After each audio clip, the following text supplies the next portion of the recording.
হে মা জগদম্বিকে, তুমি সর্বময়ী বিশ্বের ঈশ্বরী, বিশ্ব সংসারের আশ্রয় স্বরূপা, এই অখিল ব্রহ্মাণ্ডে সর্বময়ী কর্ত্রী। তোমার অন্তরস্থলেই সৃষ্টিকর্তা ব্রহ্মা, সর্বশক্তিমান বিশ্বপাতা বিষ্ণু এবং প্রলয়কর্তা দেবাদিদেব বিরাজমান।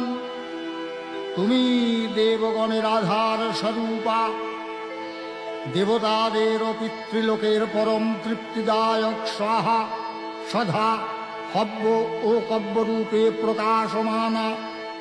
হে মা কালী, হে মা বিশ্বজননী, তোমার শরণাগত ভক্তের প্রতি তোমার আশিস প্রতিনিয়ত ভক্ত মস্তকে যেন বর্ষিত হয়, শুধু এইটুকু প্রার্থনা।